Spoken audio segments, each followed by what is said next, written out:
Finally মনে হয় এক যুগ পরে আমি আবার একটা get ready with me video post করতে চলেছি। যদিও বিয়ে বাড়ি অনেকদিন পরেই পেয়েছিলাম, so let's do it.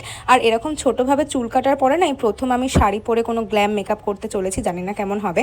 By the way, আজকে আমি টিটির ফাউন্ডেশনটা না প্রথমবার ইউজ করলাম। আমি এটার শেড ম্যাচ নিয়ে একটু চিন্তিত ছিলাম, কিন্তু আমার শেডে একদম পারফেক্টলি গেছে।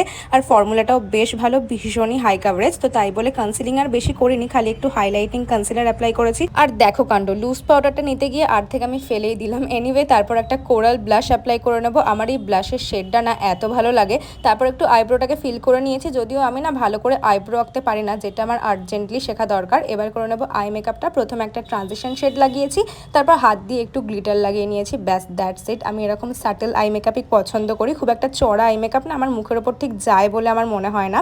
তো তারপর দুটো কাজল অ্যাপ্লাই করে মেখে নিলাম অনেকটা মাস্কারা। এবার পরবো লিপস্টিক। এই লিপস্টিকের শেডটা না এখন আমার রিসেন্ট ফেভারিট, ভীষণ ডিপ আর গর্জিয়াস টাইপের একটা শেড। এর ওপর আমি একটু গ্লসও অ্যাপ্লাই করেছিলাম সেদিন, আর তারপরে ওই আইশ্যাডো দিয়ে একটু হাইলাইটার লাগিয়ে নিয়েছি। And basically we are done with our makeup. Then I quickly got change into my মায়ের শাড়ি। আর এই শাড়ির মেরুন শেডটা আমার এত পছন্দ হয়। তারপর যে জুয়েলারিগুলো পরার ছিল সেগুলো পরে নিয়েছি, টিপ পরে নিয়েছি, অনেকটা পারফিউম লাগিয়ে আমি তো মোটামুটি রেডি। তো চললাম আমি বিয়ে বাড়িতে অনেক খাওয়া দাওয়া করতে আর প্রচুর ছবি তুলতে। তোমাদের এই লুকটা কেমন লাগলো অবশ্যই কমেন্ট করে জানিও।